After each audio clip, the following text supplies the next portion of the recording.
Hey guys, it's Lisa and Rebecca from the Secret Life of Weddings podcast. And I know what you're thinking, oh, a wedding podcast? It's really not what you think. Not at all. We tell the world's craziest true wedding stories. This is insanity. Like, we're talking the bride is pregnant with the best man's baby. A man dunks his entire head into a chocolate fountain. Lisa's not kidding. This stuff is legit crazy.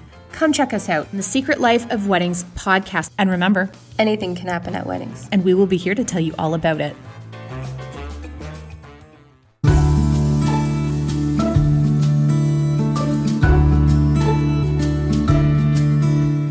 Welcome back to Heaving Bosoms, the podcast where two BFFs read romance novels to stay connected and recap the plots for your endless entertainment. Before we get started, I want to tell you about today's sponsor, because we've got your next favorite read all ready for you. Betsy Dudak has a new novel in her world of the Reed brothers called Wanna Bet. Harper McReynolds is a single mother of two with a troubled history who needs stability for herself and her daughters. Randall gives her all that she asks for in a boyfriend: kindness, predictability, structure, and routine. And Harper's head keeps trying to remind her that she doesn't want the bad boy who makes her combust every time she's near him. Meanwhile, Brody Reynolds' addiction claimed a brother's trust and started his downward spiral. Growing tired of life on the road, a woman at every concert, and a dependency on liquid courage, Brody put his life back together piece by broken piece. But the woman he lusts after may just shatter all of this. An offhanded bet Brody and Harper make after a passionate kiss may change everything for them. Will they gamble on their hearts to prove to each other that they're all in? Or, when the stakes get too high, will they fold and walk away? One reviewer summed up this novel with great characters, smoldering scenes, and tons of witty observations that'll have you giggling out loud. We're including buy links for Wanna Bet in the show notes, so hurry and support this HB. All right, now get ready for Prince Joe by Suzanne Brockmann. Navy SEALs, doppelgangers, action! Here we go.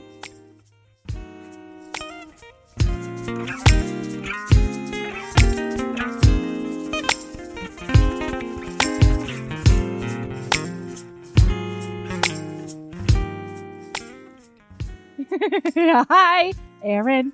Erin. Hello, Erin. Melody. It never gets old. It's literally never going to get old. Yeah. Oh, God. See, I know we paused so I could move stuff around on my desktop, and I immediately decided it needs to be a different configuration. Oh, interesting. And here we go. All right. So what's new with you? Do you have some banter for me, Erin? I don't have banter. Okay. But you know what I do have? What do you have? Show me. Look. Erin, notes, bitch. God. I'm starting early. Intellectualism in 2019. Holy Look shit. at all these notes about Prince Joe, the Navy SEAL. I don't know if you've ever been sexier, honestly. I don't know if I've ever had notes before. I have been sexier, though. I know it for a fact. You know what?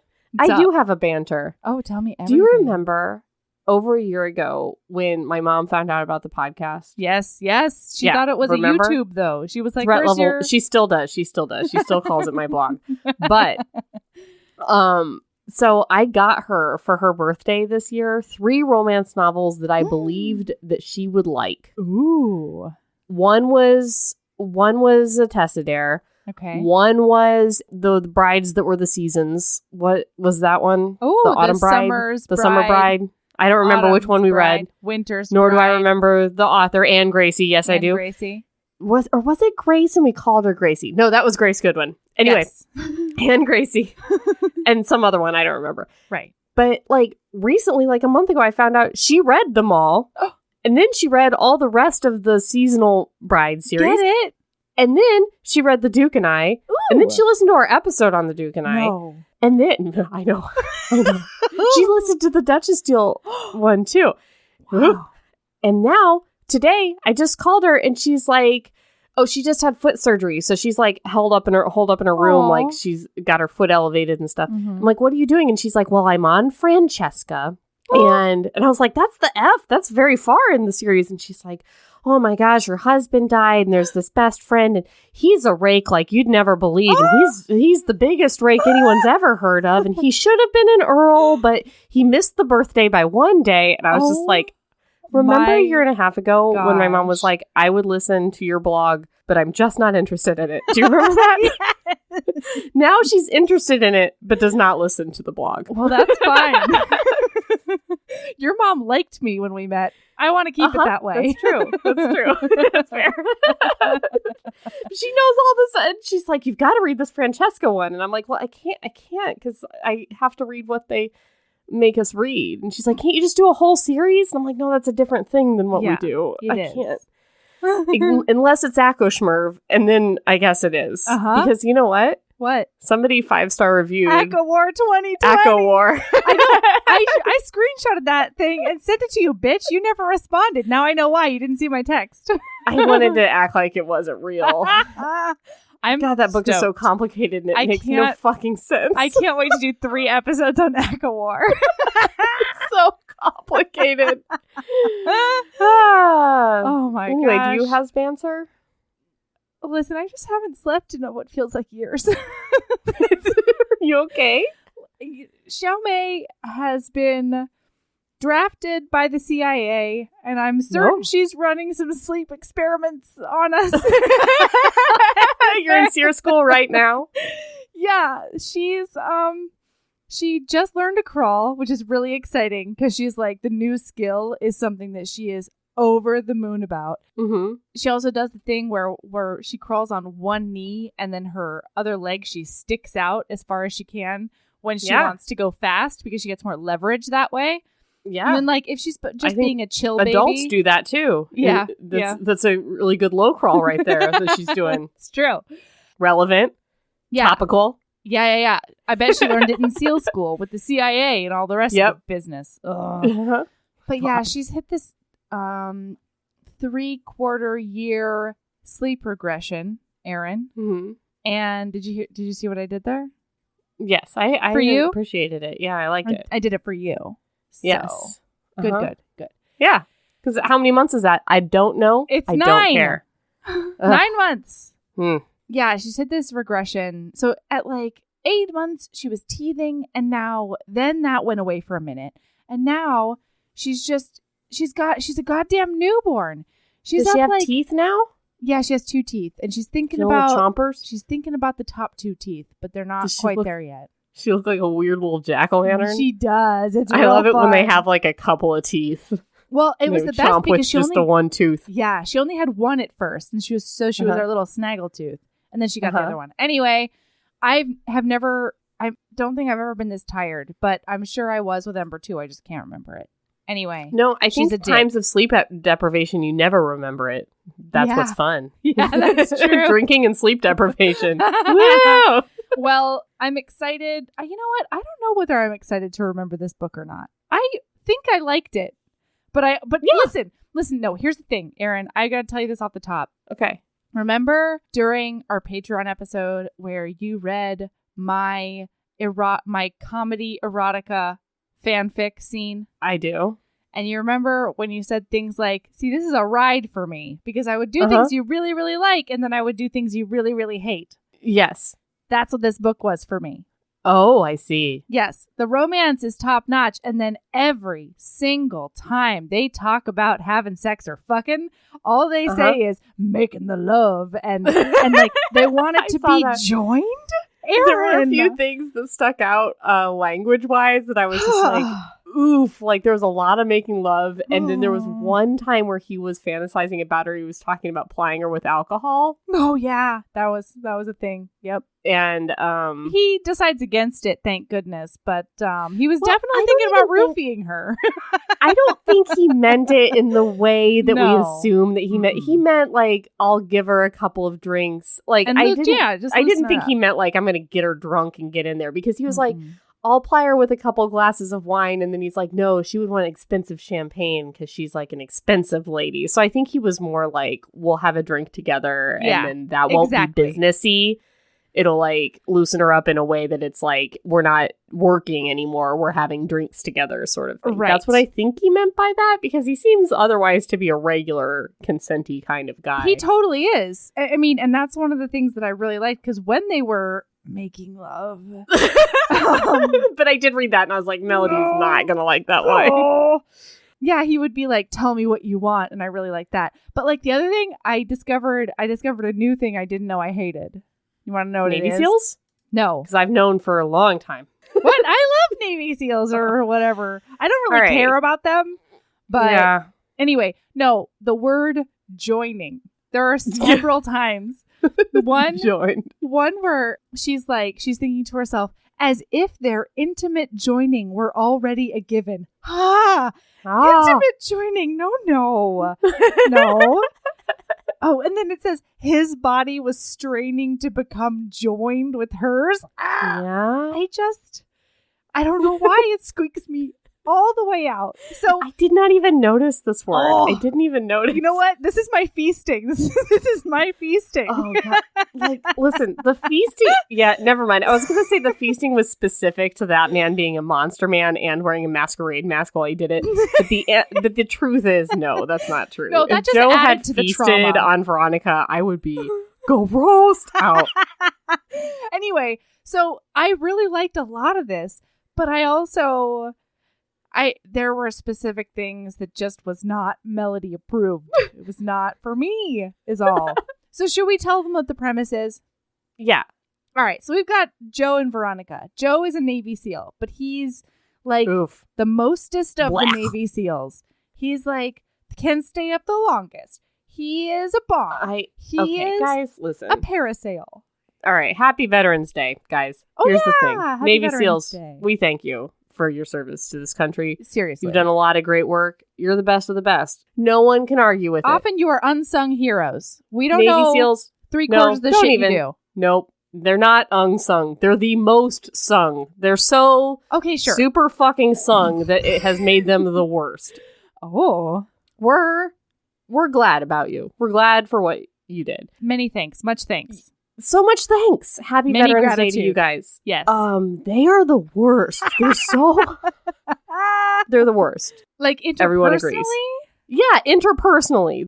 So I had a conversation about this book with a friend today, an Army friend, and I was like, I'm reading this book about a Navy SEAL, and they're like, ugh, Navy SEALs, right? 'Cause, like, they're just like so full of themselves. And like a lot of these special operations units, they have a lot of like lax discipline. They like do drugs. They got real womanized. They're like, they're not the dream. I just personally feel, maybe I've just had a bad experience with the people that I know, but there should not be romanticized in this way. Anyway, so my friend who feels the same way was like, black Navy SEALs. And I was like, I know, right?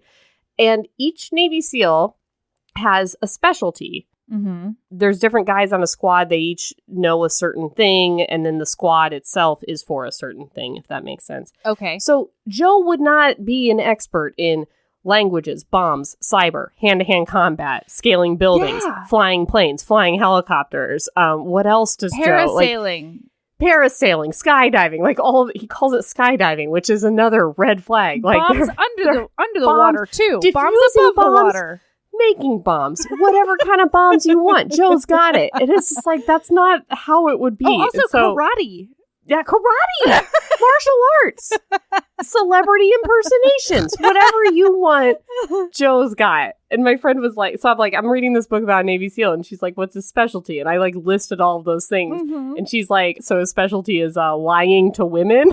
I was like, yeah, like all their specialties are lying to women. And then I forget what came next, but I said he was a member of SEAL Team 10. And then she said, so lying to women and cocaine, which is true because SEAL Team 10 all went down for cocaine last year. Like pop. Everyone on Team 10, coke everywhere. As far as the eye can see, cocaine. And probably everything else too. They don't have a lot of discipline. And the thing is, we expect these guys to do so much that they probably need to do fucking cocaine to do it. I was just about speed to say and everything else. So, like... We ask a lot of them. They probably need some performance-enhancing drugs. Got it. Understood. Steroids, cocaine, angel dust, as HB Erica pointed out today on the... Angel dust? I thought that was a hallucinogen. No, PCP or it is can angel dust, be is it not? A hallucinogen. Listen, I am not a drug, so I don't know. Here's the thing. I don't romanticize a Navy SEAL. I'm sure there's some really hot, great ones out there. I just haven't met any yet. Sure. I've met some good... I'm sorry, guys, that I know. When you have a lot of testosterone and a lot of, like, everybody telling you you're the best at everything, you don't breed great people out of that kind of environment. Yeah. That's all I'm saying. Yeah, absolutely.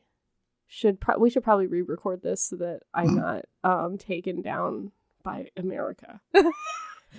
Thank you for your service, all Navy SEALs. Okay, so and all the rest of you, Erin, thank you for your service. Okay, No. All right. So in the prologue, the only thing that matters about this prologue is two things. One, we see the SEALs in action. Nobody cares. Two, nobody sounds like they are a Navy SEAL or from the region they are from. Okay? Right. So for one thing, one of the things I highlighted was in Joe's inner monologue. Joe is like thick Jersey accent, apparently, until he's not. Right. And one of the things in his inner monologue was, Jesus, Mary, and Joseph, but he hated air raids, which is a firmly Southern phrasing. Oh, no, I just think it's a Catholic phrasing, no? No. Jesus, Mary, and Joseph is fine. Oh. Yeah. It's the comma, but he hated air raids when I don't know. he's saying is, maybe, I hate fair. fucking air raids. Yeah. And then he also at one point is like, we put on our night vision glasses, and then we were looking like some kind of weird aliens from outer space. And my note hasn't he been doing this for like 12 fucking years? Yeah, because I was going to say, he doesn't talk like a Jersey boy, but he also doesn't really talk like an experienced military person. Like, he says several times, like, I knew what my executive officer was thinking. No one says executive officer. No one says... He says stuff about Iraqi soldiers sometimes. He's like, oh, those Iraqi soldiers. And it's like, you don't just say the enemy. You don't, like, spell it out like, woo. Yeah. And there's this whole thing throughout that they call terrorist tangos, which is, I don't know. This book takes place in 1996. We're in Desert Storm. Yes. I have no idea if people referred to terrorists as tangos back then. I don't know. I was 10.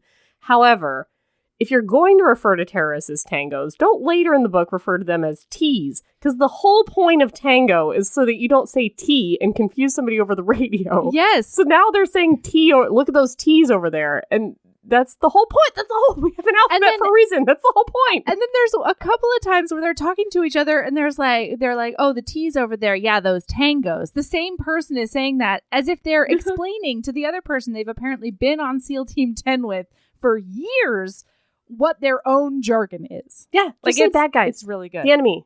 It's really good. Target.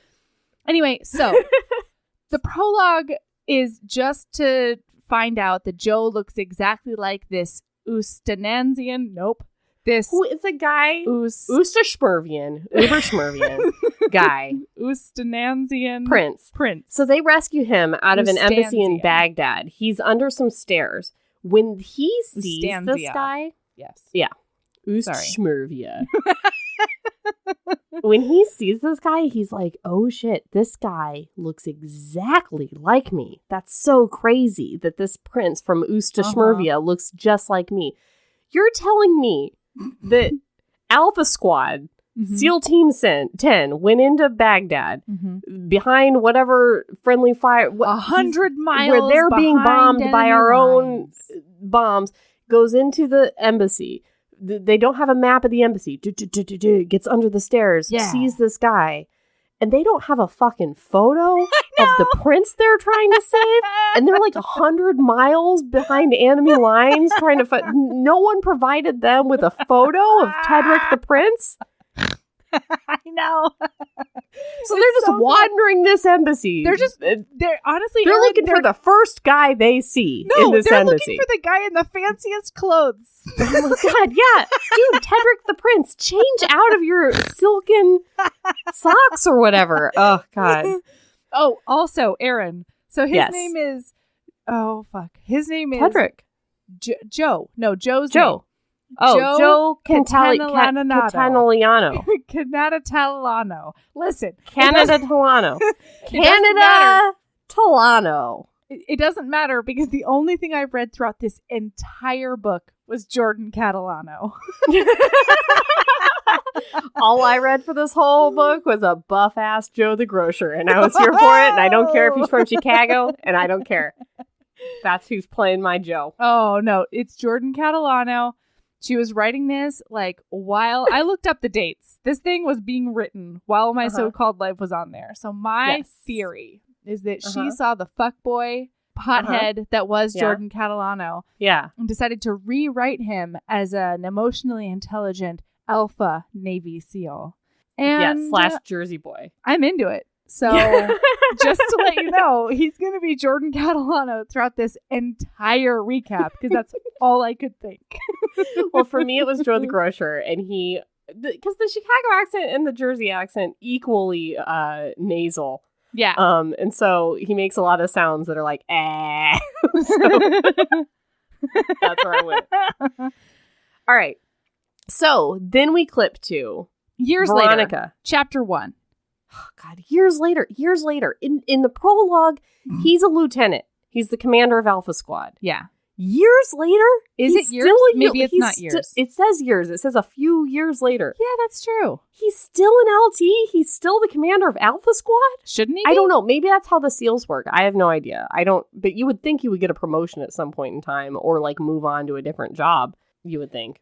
Yeah. Well, anyway, now we're in present day and we meet Veronica. She is 25. She is redheaded and willowy and bird-boned. You guys, she's such a bird bone. Hashtag bird bone. She's the most bird bone we've had in quite a while. In a while. I was going to say not ever, but in a while. Yeah. No, like I would say she's the most bird-boned heroine we've had since the Scottish one. Yes. That was like with the Sade. big boobs bird bone. Yeah. Yes. She's so willowy. He talks about her long willowy arms like on more than one occasion. And her legs. Yeah. Oh, God. So she's getting her first big break as a media. What's up? Her name is Veronica St. John. Wait. And as soon as it said St. John, I highlighted it and I proudly wrote St. And then the first time Joe meets Veronica, he's like, yo, Veronica St. John. And she's like, St. Okay, she's kind of British, but like not. Yeah, but she's like American, but she went to citizen? Boarding school, but like her parents were diplomats or something. So and then, maybe she's a little bit French too, or she's like smattering French. She's an exotic, but she's like sometimes she says bloody, and I think she's mostly British. Her accent is British. Yeah.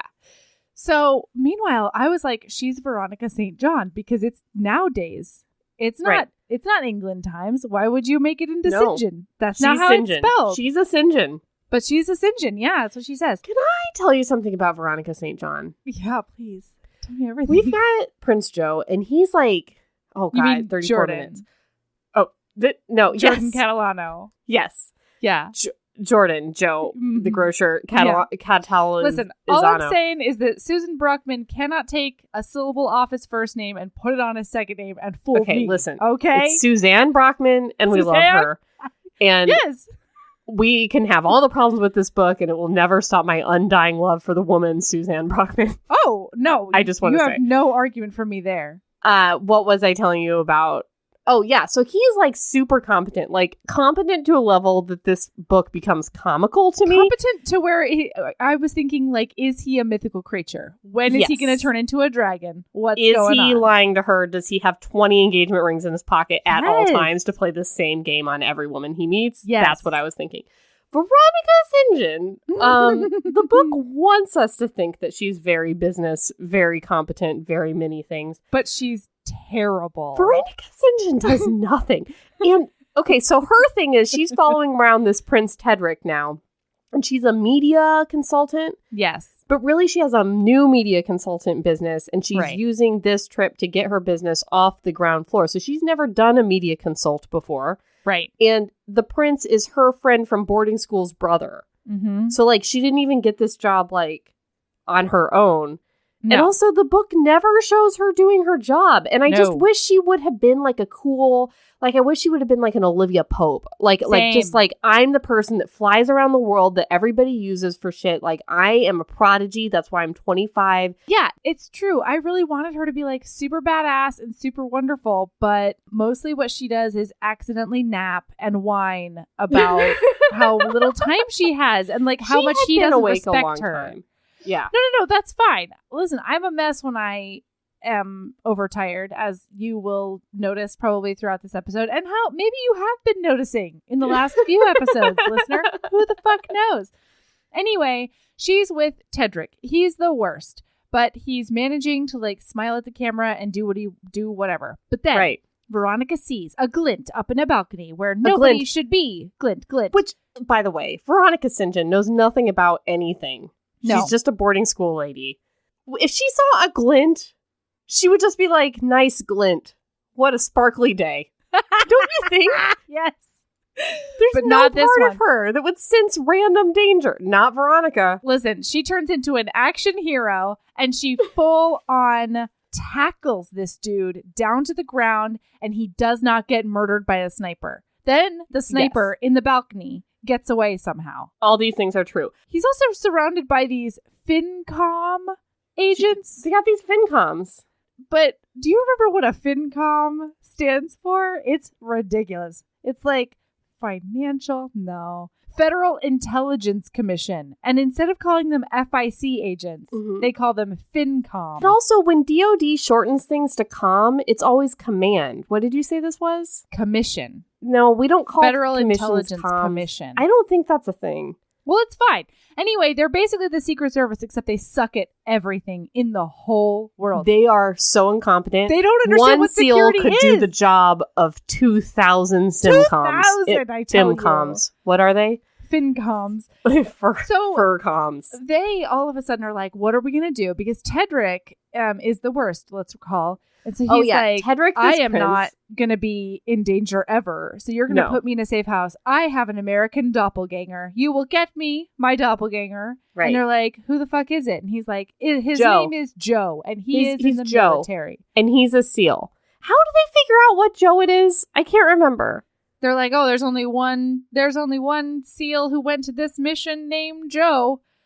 I guess. That's true, because only one squad went to that mission. Yeah, so there's, exactly. 8 of them? Yeah. Which, why does he only like 4 people in his squad is what I want to know. Because there's Joe, and his nickname is Cat, and oof, these nicknames. Blue, Cowboy, and Harvard. Yes. Those are the only ones. I guess because Ms. Brockmann only wanted to have a 4-book series, which is fine. And Ms. Brockmann, we respect you for that. Put up your boundaries. And the guy who got shot in the knee, he's gone now. He's no longer a SEAL. So, like, 4 to 5 tops are the ones. But there's 8 men in a squad. 7 to 8. So, like, why does Joe hate the other 3? Like, what's going on there? Anyway. They had a falling out over some coke. All right? I guess. Yeah, apparently. So, anyway. So they go and they get Joe. And they, like, take him off of a boat. He's covered in fish bait for no reason. Yeah. Also... Do they send attack helicopters to go get one random dude? Listen, here's the thing. I don't know. The thing is, the SEAL shit is so secret that, like, I don't know. I guess if there was, like, a really important prince and they, like, really needed to do it, maybe. But, like, also, don't you think they'd call him and be like, hey, or Joe. Page him? Page him. In 1996, I guess, because they've all got these, like, pagers.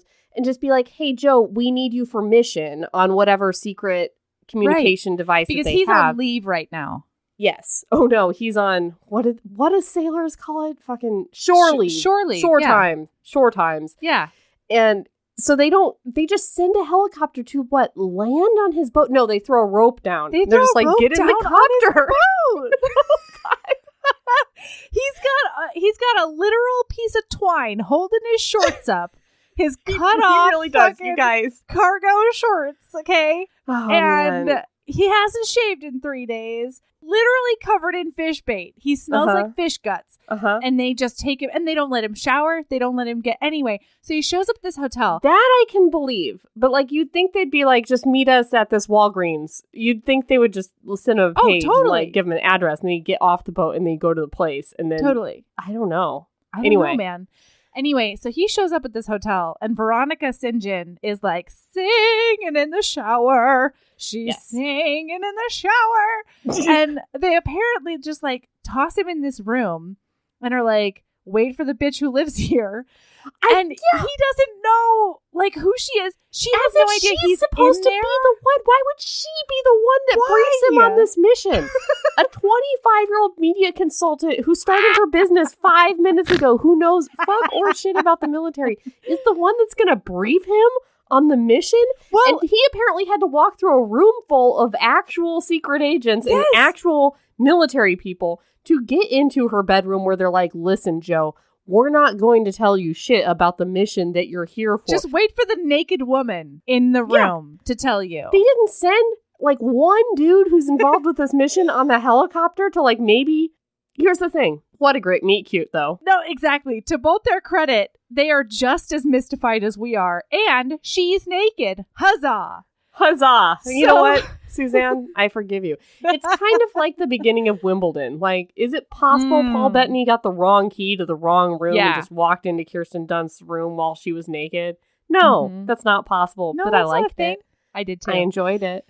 So he is a nice enough guy because she left her robe out on the bed. And so he realizes that she's showering. And so he's like, oh my God. So he goes into the shower room where she is to prevent he going into the shower room where she is. I Erin, swear. no. He opens the door to like... Just turn around. He hooks his arm through and he hangs the robe on the inside of the door. That's what he does. And then he fucks off. Listen, just turn around. There's a bar in the room. He could just turn around, make himself a drink. It's a 2-room suite. Get out of her bedroom. When the agents send you into the room and you realize she's taking a shower, walk out of the room and be like, guys, she's taking a shower in there, so I'm going to give her a minute. Also, could one of you top secret, high up military brass guys maybe brief me on this thing while she's in the shower? Yeah. There's so many options that don't involve him putting the robe in. And also, if you're Veronica St. John and you get out of the shower, and it says this in the book, she's like, holy shit, there's a robe there that wasn't there before. And like all her hackles go up. You have given her the scare of a fucking lifetime. Can you imagine a situation where your robe is on the bed and then you get out of the shower and it's on the shower door hook? Especially since she just 4 hours ago tackled a dude. She's ripped so much pantyhose today. That was a whole page in the book. She was on her 3rd pair of pantyhose, you guys. This is an adrenaline PTSD kind of day. And now the assassin's in her room. Yeah. He really gave her a spook. Yeah. But can you imagine? It would have been real sexy if she walked out of there naked and he was making himself a drink on the other side of the room, turned around, and he was just like, put on your robe, baby.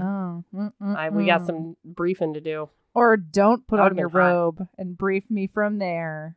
I mean, it was hot as it was, but just saying. It was fine. Okay, so then they do a meeting in her room. Yeah. Again, I don't understand. This hotel has conference rooms. The royal suites are like 10 rooms in and of themselves. Nope. They have to go to the media consultant's room. He has to sit on her bed where sex happens. That's what has to happen. Well, and then a senator comes in and does the same thing with like the prince and the ambassador and the aides and all that. So they tell Joe what's going on. There's an admiral in the other room, but we need Veronica to brief this guy on his mission. OMG. An admiral who personally knows Jordan Catalano. You know? Oh, yeah. Let's just call him Mac the whole time. Let's just, I swear. Anyways. Mac the admiral. We'll get to that when we get to it, I guess. Oh, anyways. We will, because he talks about his bull dinky. All right. So. Actually, don't think I didn't clock that. Don't we go right into that meeting? Yeah, we do. So. Okay. No, wait.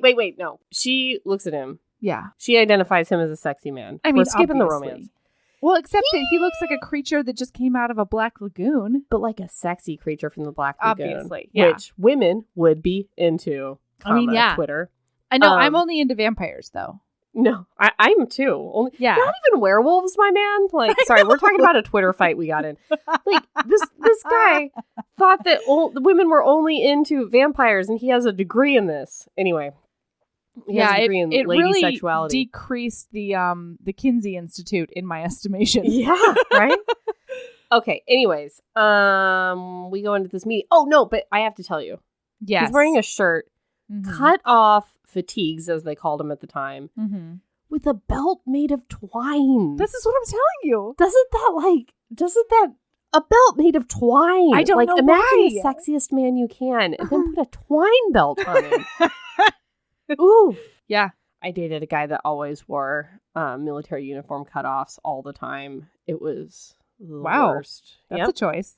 He actually had me hem a pair for him so that he wouldn't get so many scraggles on the bottom. And there I was on my sewing machine, Wow, hemming fucking military uniform cutoffs for the guy. Yep. You know, you really leveled up since then. Yeah, I did. By a lot. Uh-huh. Anyways. Okay, so they're all sitting there in the meeting, and Joe is immediately like, hey, Ted, you old bastard. Like, oh, right. Yeah, he goes up to the you suck prince. so hard, you dumbass, and I hate you. And what's weird is, like, the first thing he said sounded like they were old pals. It was like, you old bastard, how you doing? How's it hanging? Sort of thing. And then when Tedric's like, how dare you address me this way? I am a prince. He's like, fuck you. Like, it's very, like... So apparently one of his squad members got shot in the knee because Tedric wouldn't get into the helicopter because it was dirty? It wasn't fancy Whenever enough? they did an extraction from Baghdad, he couldn't get on the helicopter because it wasn't fancy for him. Which doesn't seem like a thing ever. Yeah. But that is okay. Yeah. So by the end of it, they agree. The only thing that gets them to agree, Mac the Admiral pulls him aside and he's like, listen here, son, would working with that sexy little minx over there make you wanna do this thing? Rough. It was weird. It was weird. When they're back in the room, or whenever he, like, first lays eyes on her, or, like, first thinks she's sexy or whatever, can we talk about how he's like, she looks 16? And she's not at all pretty. Yeah. He's like, with her hair slicked back. Yeah. And the blah, blah, blah. She looks so young. She looks 16. This is the author trying to convince us that a perfectly proportioned, bird-boned woman with beautiful flowing red hair and the highest cheekbones that have ever cheekboned and the biggest blue eyes you've ever seen in your life. These are all qualities we know about Veronica St. John already. Yes. And then he's like, well, she's not traditionally pretty. I don't know why, because her cheekbones are too high and her eyes are too big and sparkly for you. I know. Like, that's just I know. Her trying to be like, but she's not a supermodel, promise. Yeah, yeah, okay. All right. But he's also, like, she looks 16. He said she looks 16 years old. Yeah. 16. Yeah, at least he doesn't have a boner at that point, question mark? Fair. Like, I don't know. But also, another weird phrasing that I had to highlight was when she's looking him over and she's like, man, it was like Prince Tedric was sitting there, except it looks like Joe's cheekbones are even more exotic looking. What? Exotic looking. Exotic. I don't Tedric. understand. Ooh. And Listen, So Mac is like, the mission. you want to work with that sexy girl, and he's like, I don't really no, give you a gotta shit. do better than that. She's not even pretty. Bullshit. And so I have to say, okay, so he says, like, would an incentive be this lady? Listen, since when is any mission a volunteer mission? Like, hey, also that. Like, I could understand a situation like at the end they offer him a mission and they say you could take leave since you just got done with the mission, or you could do this. That makes sense. This man, Joe Catalashmervo, is the only man in the world that can do this mission. And they're like, please, Joe, please do the mission. An admiral, who he calls Mac, is begging him, LT, to do the mission. What? Yeah. And then he's like, this terrorist organization that was behind this assassination attempt, they killed my son. What? Like, and that's why he gets involved in it? Yeah. And that doesn't, like, come back. And then also, or does it? I don't know. Maybe I heard it does. Okay. But also, I want to point out that Tarek's dad's name is King Derek. Ugh. I know. King Derek. King Derek with 2 R's and 2 K's. Why? 2 K's? No. Yeah, I think there's multiple Ks. There might be 5 Ks. I'm not really sure. And also we learn about that there's one of the stops on the prince's tour is a sick little girl. Yes. And that's very important to Veronica. And Veronica is the one who put it on the schedule. Like, she went over Tedric's head in order to get it on the schedule. She really wants it on the schedule. Little girl is dying. Cindy Lou Who is dying, you guys. Cindy Lou Who has cancer. Her name is literally Cindy. Yeah. And so she's Cindy Lou Who in my brain. Yeah. So Jordan Catalano is finally like, yeah, I guess I'll do the mission, but like, can you hand me a spliff? I cannot bing bong bong. I just cannot say enough about this. The first thing is like, hey, this prince doing this tour is really important for like oil reasons. And he's like, if you think I'm doing a mission just so the United States can get more oil, you have another thing coming, buddy. Comma, Admiral, comma, Sir, comma, Big Brass. And this is a guy that was in Desert Storm. Right. Desert Storm. Yeah. The whole war was for oil, my friend. Maybe they didn't know that in 1996. But like, hey, man. Anyways, all right. Okay, I'll get off my high horse. I just could not believe that scene. All yes. Right. Joe gets a makeover. He does. He gets made over to be Tedric. He gets hair extensions. He's not allowed to brush his hair. What else? He gets He gets a chip tooth capped. Yep. He gets a tooth cap. He washes his hands, so there's no more mechanic grease on it. He just washes his hands. It's revolutionary, Erin. She's into it. Yeah. So, it's good. And then Veronica walks in and she's like, we have to get you ready. We have 48 hours. And he's like, well, isn't this when he's doing his weird sleep? Doesn't he do a weird sleep? He does do a weird sleep. She goes to make a phone call or something and he does a weird sleep.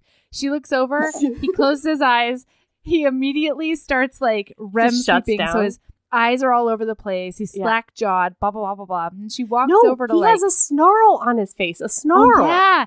What is that? Really she upset said that looking. His teeth were clenched in a snarl. Yes. I have imagined this. It took me like 10 minutes to get past this because I tried to imagine it in every different way. I cannot imagine a person sleeping with a snarl. I have no idea what this was. Listen, the REM sleep is intense, apparently. I know. I will say really quick, hashtag bromance. Erin, stop sleep snarling at me. So she has been like, this man is dripping with an unconscious virility that Tedric didn't even begin to possess. Oh, you guys, he's so and sexy. Like, it's like a whole thing. He keeps on being like, she's not really pretty. He keeps negging her to us. Yes. Like, she's not pretty, but I can't stop looking at her. And those legs, Yeah. So then they're supposed to be studying. And so he's like, well, can I like cheat off your test or whatever? And she's like, no, Jordan, you can't. Wait, but we didn't explain that he does these little sleeps because he's trained to do tiny sleeps throughout the day. It's my favorite thing. I've never heard of this ever in my life. Like, I know that they do sleep deprivation training in a lot of these schools. I've never heard of this, like, sleep on command to get tiny sleeps throughout the day. And I really want to know, A, if it's real, know how to do it. And B, if you have to go through the whole, like, sleep deprivation training in order to learn it. Because if so, then it's not worth it. But if not, then it is worth it. Anyway. Yeah. I know. I would love to tiny sleep throughout the day. Tiny little sleep. Just like just this tiny little snooze. And then we're done. We're done. Wouldn't you love to do that? I would, for real. All right. Oh, also, now that he's Prince Tedric, he's in the suite and he is afraid to touch anything because his mom, listen, he comes from the wrong side of the tracks, you guys. He comes from New Jersey, everyone. He comes from a single mom. He comes from an alcoholic single mom. That's right. He comes from a tough, rough New Jersey. Yeah, and his mom was drunk a lot and she cleaned houses and he wasn't allowed to touch anything. And so he's nervous and she's like, it's so weird that he's nervous. He's like, he's so capable and his hands are just so big. Anyway, so he's got to like see a tailor. He's got to learn a bunch of people's names. And he keeps on being like, listen, Ronnie. Oh, yeah, I got it. Can we talk about the Ronnie? Yes, I can't. Yes. So he keeps on being like, he calls her sweetheart. He calls her it. babe. I love he calls it. her It's my honey. favorite thing. I try to get mad about it, but I'm not. In real life and in books, I just can't be mad about it. I just love it. I know. Listen, my note literally is, I want to be mad about it, but I love it so much. I mean, I've been called, sometimes you're called like sweetheart or something by like somebody who you know is just trying to put you in a place, and that's not okay. But it's like affectionate. He's doing it just because like that's how he talks. He's like, oh, I loved it. Yeah. And so finally she's like, my name is Veronica. And you're not going to call me that. And he's like, okay, Ronnie, I'll call you Ronnie if you want to be called by your name. And then she's like, my name is Veronica. And he's like, listen, Ronnie, it's either Ronnie or honey. So like, make a choice. Oh, I loved it. And it's so good. It's my favorite. Anyway, so he calls her Ronnie now. And so they work all night. But he also keeps on being like, we don't have to do your silly work because there are technological ways to get around this. Yeah. Like, give me a tape, give me an audio tape. I'll watch and I'll learn how to act like him or whatever. And then when I meet people, you'll just be in a van outside with a camera and a microphone telling me all the business. Who they are. He's just going to watch a video of how the prince is, and then he's just going to be that way. And she's like, no, I am relevant. You need to take me serious. Consultant, I asshole. have job. I have consult. I started this business 3 minutes ago, and you better believe that I am worth my weight in gold. Yeah. So they stay up all night just basically arguing over whether they're going to do work, and then they don't do any work. And then they go to a scheduling meeting where she apparently manipulates everybody into keeping the St. Mary Cindy Lou Who girl on the schedule. You have skipped. What have I skipped? Very crucial part. Where they're on the way to this is what happens when I have notes, Melody. I love it. Do you love Give it it? to me. I don't think you do. Every moment of it, give it to me. Where they're on their way to the meeting, and she has been up all night, and she's tired. And then she does a trip. And she does a stumble, and he catches her from her stumble. Yeah. I'll just read it. Joe laughed. This time it was a low, dangerous sound. His hand tightened on her arm, and he drew her even closer to him so that their noses almost touched, so that Veronica could feel his body heat through the thin cotton shirt and dark slacks. It's a Bill Compton. Those dark slacks that the tailor had left him after the early morning fitting. Babe, it's because she said, are you going to take advantage of me? And he says, babe, if you think this is taking advantage, you've never been taken advantage of. He lowered his voice and dropped his head down so that he was speaking directly into her ear. If you want, I'll demonstrate the differences with pleasure. It gets better. And then she's like, oh yeah? And he's like, oh yeah. And then very sexy. It's good. It's good stuff. I don't know, Ron, he said, letting her go. His dark eyes were genuinely amused, but there was something else there too. Could it possibly be respect? Why? Why would it be? You've done nothing. You've done nothing to garner respect, Veronica. You sound so proper, but I don't think you really are you? I think it's an act. I think you go home from work, you take off that Margaret Thatcher costume, let down your hair, and pull on some little black sequin number with stiletto heels, and you go out and mambo with some Latin nightclub until dawn. It's so random sometimes. Yeah, it is, but I'm eating it up. I'm here. I'm at the table. Too. I'm not leaving this table. I'm here for the rest of this paragraph. And she says, you forgot my gigolo, she said crisply. I go pick up my current gigolo, and then we mambo till dawn. Let me know when there's an opening, honey, Joe said. I'd love to apply for the job. The job. Oh, I loved it. I loved it. All humor had gone from his eyes. He was dead serious. So then they go to their meeting where she convinces them to keep Cindy Lou Who on the schedule. Yes. Oh, and then, hold on. Joe's like, tangos, Joe repeated. Tease, terrorists, the bad guys with the guns. God, I swear. Okay. So then in that meeting, he's just like, this security is shitty. You guys wouldn't know security. Slapped you in the face. I need to be secure. I want my squad here. I want SEAL. He wants an entire SEAL team to come out. You guys, a SEAL team is like 100 or more dudes. It floats around 100 dudes, okay?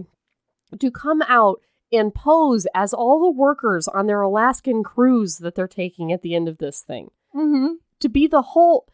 Joe, cool it. Like, really what he wants is blue Harvard, and cowboy. That's all he wants. But he also said all of SEAL Team 10 should come out and operate this cruise, which is crazy. Mm-hmm. But yeah, and he wants his team, and they're just like, no. Which I get it, because if they have 8 more SEALs there, it's going to be Joe's like calling all the shots, and he's like stomping all over all their plans and stuff, and it's like, we don't need 8 more of you guys. Granted, they're really bad at this. Yeah, fair. But like, fair. Here's the thing, fair. But also, Joe's very like, security.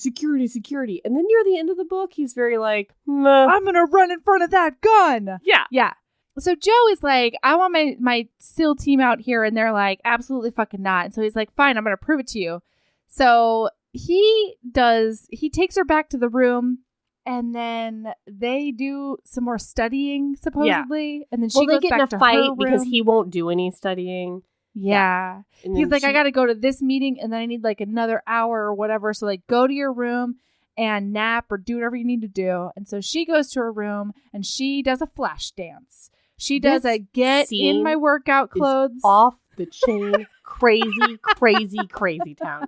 She pushes all the furniture to the walls. She gets into her. If this is how you relax, please send us an email. And a video. Pushing all the furniture to the side of a hotel room where you don't live. Putting on some skimpy workout clothes and some sneakers. Sneakers. Yes. Indoors. Inside. Putting on your favorite tape because it's 1996. And then just dancing it out. Dancing. Dancing. What I pictured throughout this whole thing is Showgirls. Is Jessie Spano as Showgirls. Oh my God. Hair out to here. Just dancing her brains out as much as she can. My favorite version of Showgirls that I saw on TNT one time. Have you ever watched Showgirls on cable? Like There's on more than basic one cable? Version? I Well, don't know. yeah, because sometimes they just cut out all the bad parts. Oh, and the rape. So there's one where like, well, everything in that movie is like not for TNT. But true. like sometimes they just cut all that stuff out and dub it normal. And then there's one version that they would show every once in a while where it was dubbed with ridiculous curse words, like laugh out loud funny curse words, and like a bad dubbing. And like then Bull Dinky? Yeah. And then, like Bull Dinky. That's what this Admiral says. You cut the Bull Dinky. I heard it. And then instead of cutting the sex scenes out, they put cartoon bras and panties and underpants on everybody. And the cartoon bras, they swim around the screen to like cover everything. And all the showgirl scenes, everything. It's incredible. I could not believe my eyes when I saw this. It was in like 2003. So good. I don't know if it exists anywhere anymore, but it was incredible. All right. Wow. So she's doing a Showgirls. Yes. And all of a sudden, he is on her balcony. And he comes into her room. He's been standing there watching her Showgirl for 10 whole minutes. Yeah. She's been flash dancing. She's been showgirling. And he's just been up against the wall watching her do it all. No. You're not watching the sensual not lines the crazy of part her about this pelvic scene. thrust. The crazy part about this scene is that Joe has shirked his security in his own room by climbing out the window, scaling down the hotel wall 10 stories, then picked a flower. A petunia, maybe. Flower to prove he was down there, as if anyone. Because in the meeting they were like, these terrorists aren't going to scale buildings. If you're on the 10th floor, you don't need balcony security. He was like, fuck yeah, we need balcony security. So then he does it to prove that they can do it. He climbs down he says it's a 2-hour climb. It's a 1 hour climb. Whatever. I think. Climbs back up with this flower. And it's just like, I scaled the building. This is and then he says, can I give you this petunia, please? It's so many things. This is not bing, boom, bong. So many things. Can I just say that I really appreciated Veronica in this moment because instead of being like impressed or shocked or anything, she's like, I'm sorry, you wasted a fucking hour that we could have been working by scaling the building, you asshole. Yeah, she's like, take me seriously. And then he tells Veronica to call his room for the first FurCom agent to pick up to be like, oh, would you mind getting Joe for me? It's urgent. And then he's going to find the bed with like the balloon doll or whatever he made. That's right. To go into his bed. And then, guys, no military person would do this. Chaos ensues. Then it's all hands on deck. It's DEFCON most extreme. It is that one. Somebody could literally get killed in that situation because now they think there's terrorists and that he's been nabbed. Somebody's going to turn around and fire on somebody. Like, who knows what could happen? And then he says, they're about to jump in here, so why don't you put on some clothes now, right now? Instead of like before he had her call or anything else. He's like, why don't you put on a shirt now? Just call them and be like, yo, I'm in Veronica's room. That's how stupid you fucks are. How do you think I got there? Yeah. That's all he had to do instead of causing like a catastrophe. Jordan. Oh and he's just like, do you want to skip 4th period though? Yeah. So that really is what he's like though. Anyway, so she accuses him of not doing any of the work so that he can get out of it. And he's like, relax, Ronnie, relax. Yeah. Relax, well, Ronnie. They get in a big fight because she basically calls him a coward. And then he takes her chin. And she's like, you need to take me seriously. And he's like, baby, I am taking you seriously. Take you so it's seriously. Very good. It's very good. It is. He runs his thumb over her lips. God. Lips. He says that he's like, when we make love, whatever. Really, the first part of that sentence is the only good part. But he's like, I'm going to do you sex wise. And then it's so good. Yeah, it's good stuff. And that's when then they call the room. Yeah. So again, this thing was a ride for me because I was just like, this is ridiculous. And then this is so hot. And then, making love. He ran his thumb over her lips. Lips. Very good. And you know how I don't like a chin hold, but I did like the rest of it. Then after that, she's very sleep deprived.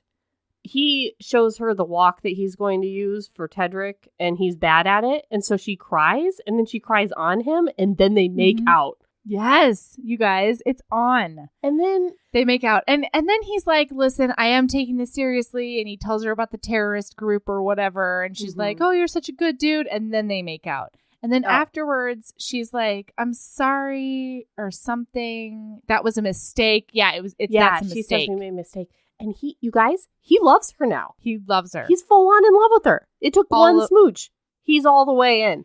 And this has never happened to him before in the history of Everdom. Literally, one of the first lines is like, it's not that Joe didn't like women. Oh, Joe loves women. Joe loves a woman. But he doesn't love women. You get what I'm saying? Yeah, you see what I'm saying? You see what I'm saying? I like to love a lot of women, you know? Yeah. So, but he's in it to win it now. He's going to be with her forever. That one He's ready to talk her into jumping on his penis. Yes. He's going to figure out how. He's going to convince her. Happens literally as you said it. And he also thinks he's not good enough for her and that she could never love him because she's such a silver spoon and such a smart ? But mostly a silver spoon. She's a high class and he's a wrong side of the track. Yeah. So after she says it's a mistake, it's like devastating to him. And then she's going to take a nap and he's supposed to wake her up. And then he goes to wake her up and she can't wake up. She won't wake. And she blows a smooch at him and says, later, Jules, which was I thought was very funny. And then, Jules, will you call the office for me and tell them I'm going to be late? Can you imagine blowing a sleep kiss at somebody? I loved it. And so he picks her up and he puts her in his bed. And then he goes to the meeting instead of waking her up because she wouldn't wake up. And then when she does wake up, later, she's really upset because she's super mad. Because of the connotation, because she's an unmarried woman and everyone knows that she was in his bed. I am unmarried. What? Jordan Catalano. We can make out by the boiler room, but I am unmarried. So we have to be careful about their little tripperoo where she talked about gigolos and stuff right outside the door of the really high level. There was a senator in there. Yes. And she was like in his arms being like, well, I'll have to get my gigolo. And then like a day later or whatever, she takes a nap in his bed and she's like, I am unmarried. Do you understand the connotation? Do you understand what people might think? Yeah, I could be ruined. It's 1996. Are you kidding? Anyway, she tells him all of this after he has run a many on the treadmill. Oh, yeah. And so he's a sweat. Shirtless. He exercises in an exercise room at a hotel shirtless. I didn't mind it, but I was kind of loved it. Huh? Loved it. Yeah, no, between the calves and the back muscles and the booty, I was all into it. Also, his seals have arrived. Yeah. And they say the word hoo-ya. Oh, yeah. Hoo-ya. Yeah, my brother says that too. Yeah, so anyway, she's like, I am not going to lose my career over your stupid, ignorant point of view. Yes. And he flinches because, ouch, he is a wrong side of the track and she is a high class. And she is a smart. And a silver spoon. They argue about feminism and what feminism is. Mm-hmm. My only note here, my notes for this fight were, why no impersonate Prince yet? And what does she do for a living? Am confused. Yeah. So then the other bros are like, hey, you tapping that or can I tap that? And he puts Cowboy, he grabs him by the lapels. Also, why is he wearing a lapel at a gym? Question mark? Were they working out, the other guys, or were they just watching their friend work out? No. I don't know either. Were they wearing their uniforms? Up against the... Listen, I don't know. Okay, I'm sorry. This is my question. I'm sorry. Go on. Also, they were watching each other shower, and I have some very delicious homoerotic notes about the shower scene situation. Fair. Because everyone was showering, like, at the same time, I think.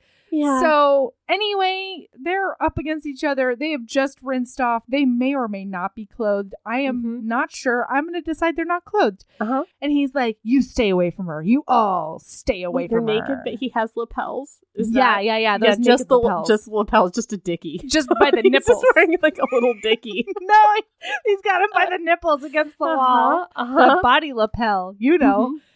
So afterwards, he goes back up to his room and she has a whole like dinner set up because she's going to teach him. She says, I'm going to teach this uncouth cretin how to eat. Yeah. That's what she says. And then he gets up there and he's like, believe it or not, Ronnie, I know how to eat food. Yeah. I go to a dining inn. I know a Admiral. Yeah. There's a fork for different things and I know which one goes where. She's like, well, of course. I would never think that. I just did this. I don't think such things of you. Is what I did. We're going to do other things besides eat. Yeah. Talk about coaching. Accents. So then it is really sweet, though, because she's like, I'm very sorry. And then he's like, hey, FinCom bros, GTFO. And then he looks at her and he's like, they will give you privacy if you want them to. And she says, well, I yelled at you in public, so I thought you deserved a public apology. And I thought, Ronnie, that is really good. It really makes him do a love for her.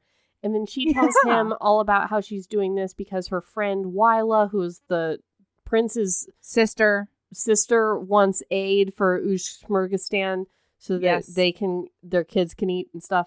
And he tells her, and she tells him all about boarding school, her sad story of boarding school. And he tells her all about his single mom and alcoholism and a guy named Frank, who was a World War II frogman who was like, him. You can be a Navy SEAL. You don't have to deal drugs or drink or do the bad things. You can be the best of the best because you are the best of the best. And then he died when he was 15. As like a homeless vet. Like, he died because he, I guess, went on a bender and got fired from his job. And they kicked him out of his house or whatever. This is a real sad one. It was a sad one, you guys. So the next scene is he has done zero preparation. Zero. None. He has been snatching glimpses of this mythical tape every once in a while in between his tiny sleeps. He is supposed to be at this meeting. Yeah. And they're all waiting around, for for this fucker. Guess who comes in? Tedrick. Prince Tedrick is here. The prince. What? Weird. Nobody cleared that with anybody. No one. Tedrick didn't say he was coming to this meeting. Did you forget something here? And Veronica's like, it's Joe. But then she's like, but it's not. It's definitely Tedrick. Is it? But it's Joe. But it's Tedrick. It's Joe. But it might be Joe. Tedrick. Wait. It might be Tedrick. Is that Joe? He says thank you to somebody who like gives him a glass of water. And she's like, oh, it's Joe. It's Joe. Tedrick's never But then she's still not quite sure. Yeah. And so then he writes this note with his right hand, even though he's a lefty. And meanwhile, the senator has like given him his seat. Like, it's a whole thing. Yeah. And the note says, yo, Ronnie, how am I doing? Love, Prince Joe. It's so great. I loved it. Me too. Yo, Ronnie. So yeah, he's perfect. Can do a perfect accent, perfect walk, perfect everything. Well, he did tell her he's a pretty good mimic, okay? Yeah, he's All right? trained in this. He's been a mimic. Specialty in mimic. Also languages. No, she doesn't know that yet. Bombs. also hand gliders. Computers. I can build you a parasail, really nice toy boat. do a great snipe. Do a hand-to-hand martial arts. I can do a roundhouse kick like nobody else's business, okay? I can do a bomb above the ground. I can do an underwater bomb, okay? Yeah. I know which wire to cut. You just ask me. So then they do like an embrace, and he talks about the possibility that he might die. She gets really freaked out that he might die. She gets really freaked out because she's like, I think I like him now, but I don't want to admit that. So she hugs him. And this is tragic, you guys. This is tragic romance novel misunderstanding because she hugs him and then she looks up at him and he's got her refrain of "it's a mistake" just on repeat in his head.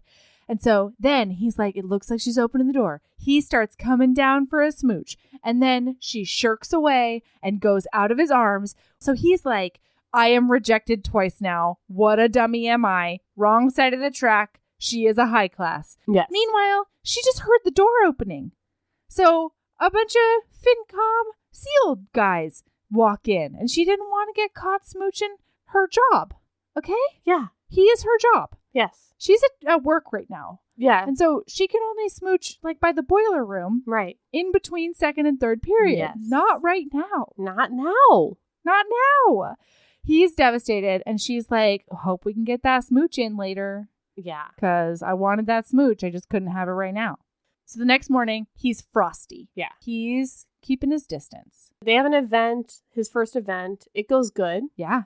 And then there's an embassy cocktail party.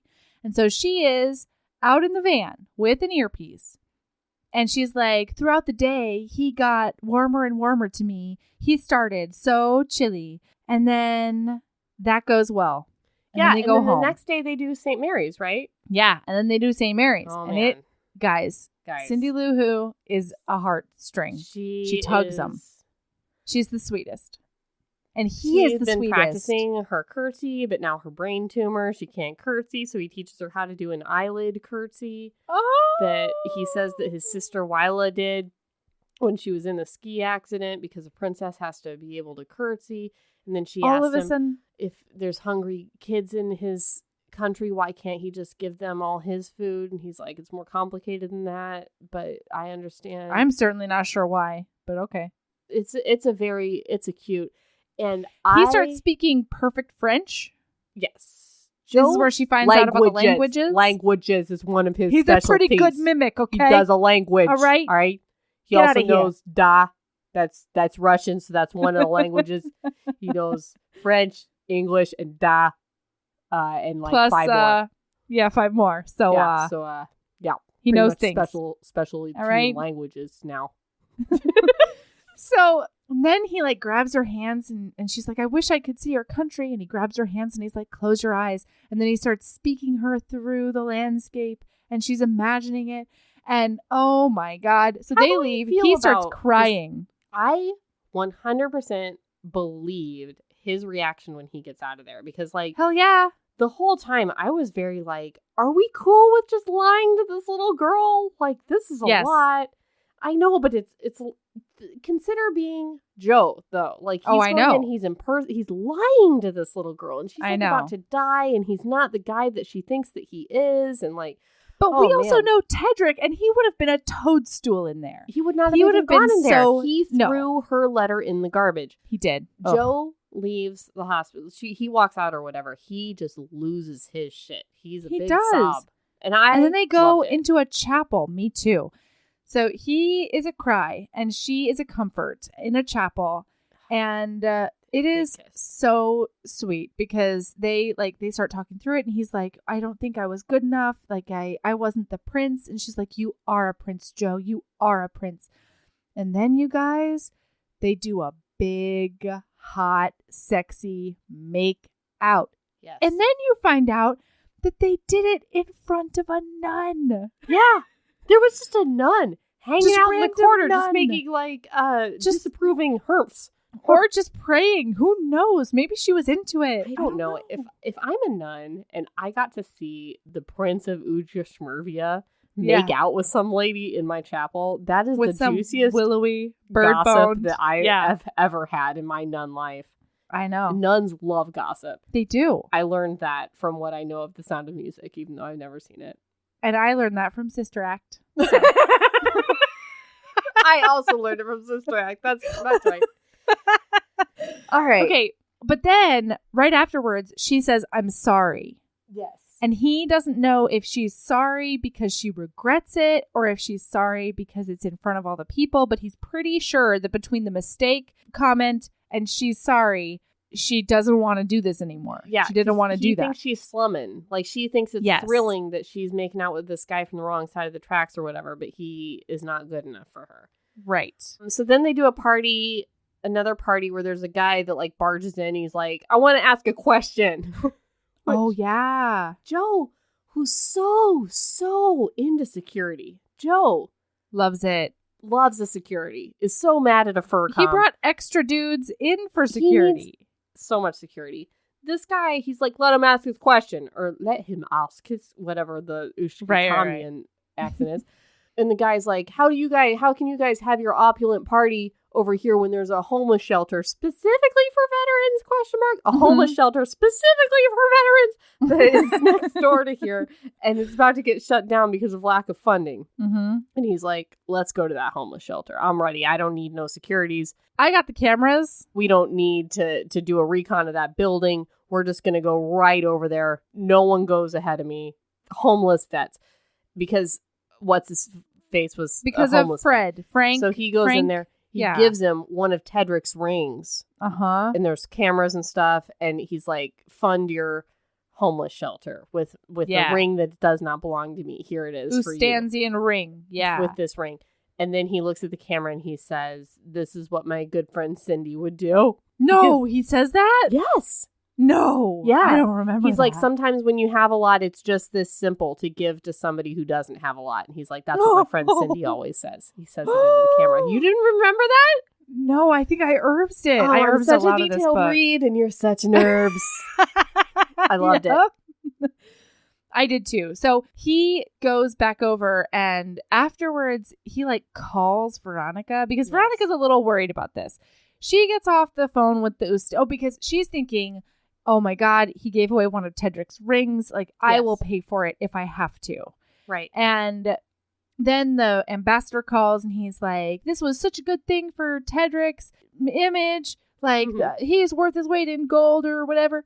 And so then he calls her and he's like, hey, FYI, I'll figure out a way to cover it. I shouldn't have given away something that wasn't mine. And she's like, no worries.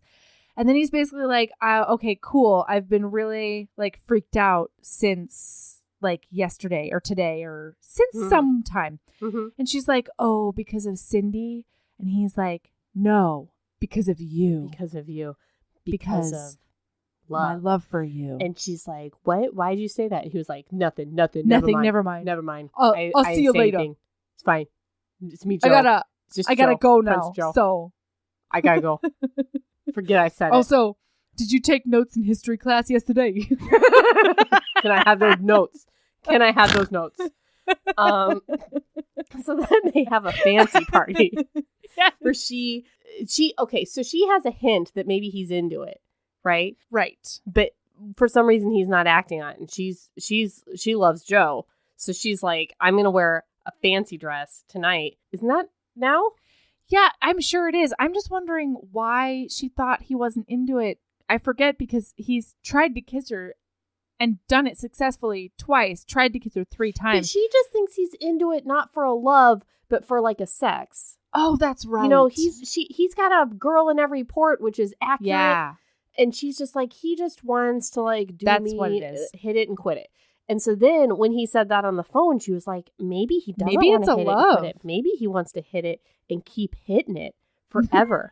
Forever. And then she's like, if I wear this sex dress, that will push him. Yeah. Over. And she also has this complex where she feels like she would be too boring for a guy like this. Because all she is I don't know what is her job. What does she do? Why is she here? Why are they still feeding her and giving her per diem? I don't understand. She's a Margaret Thatcher suit. Yeah, I guess. I mean, she knows the people on the video or whatever. And until you see her cut a jig. You don't know what's underneath that Margaret Thatcher dress. To talk to you about that. So then she wears this really sexy black dress to this party. And he just cannot even believe that it's her. Yeah. That's how sexy. It's like that hockey book. Yes. It's like that. It's like C. Jane Score. Yeah, C. Jane Score, where he's just like, who is that sexy? Oh my God, it's that lady. Oh my God, it's that lady I know. Who I'm already in love with. Yeah. Also, I'm sorry, we forgot to tell you, on the phone, he was like, just stay away from me tonight, Ronnie. Yeah, just stay away. Stay away from me. You gotta stay away from me. What he means is, stay away from me because there might be another shoot. Because this is the first party where her out in the van. Of being in the van, she's at the party because this is her best princess friend Wyla's party. So she has to go to the party. I don't know why, just let it be. And so she won't be in the van. So he is like, stay away from me because what if there is a terrorist? Mm-hmm. She thinks he's saying just stay away. So she comes up and she's like, do you want to dance with me? She's like, bound chicka bound bound, look at my nipples. And he's like, no, I don't want to dance with you. Well, because somebody drops a glass. Yeah. And he like pulls her up against him and shields her with his body. There's such a commotion. And then afterwards, he's like, no, I don't want to fucking dance with you. Like, no, we can't dance. Like, what are you even talking about? And she's like, oh. And she gets all meek and downtrodden. Yeah. And her shoulders slump. Yeah. And she starts walking away in a dejected manner. And he's like, oh no, she thinks I'm rejecting her. When really, I just want to make sure she's safe. So then, even though she's walking away like Eeyore, he can't catch up to her. He can't. There's so much crowd. He's like, Ronnie. And she's like, yo, Ronnie. It's like the end of Crocodile Dundee. It's like they can't, he can't get to her, you know? So then she fucks off. And then there is an actual commotion. Everybody's like, there's a third floor window that's open. Joe needs to get the fuck out of here. And he's like, window that she's looking out of when he comes upstairs? No, because she's back at the hotel. Oh, that was the hotel? Yeah, bruh. I'm sorry. So he's like, I'm not leaving until I know Ronnie's safe. And they're like, she already got in a car. She's dejected. She is an Eeyore. She is gone. She's gone. And so he gets in the car. And then, so she's standing up. She's standing up in her room looking out at the vista. Yes. In her sexy black dress still. Yeah. She's got her rum and cola. A rum and cola. No. A rum and cola. Well, Erin. Guess what else is copyrighted? The CIA and also cola, Coke. Yeah. If we were more popular, we couldn't talk about it either. But we're not. It's true. So she's doing the sexiest brood I have ever seen. Because let's be real. If I were just rejected like that. Yes.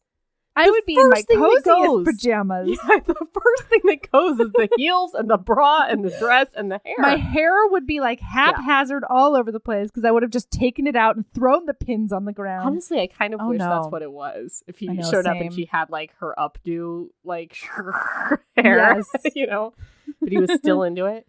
Yeah. But anyway, he's like, I came for my dance because you said we could dance. And she's like, you didn't want to dance with me. Yeah. And he's like, I wanted to dance. I didn't want you to get shot. And she's like, she's like, okay.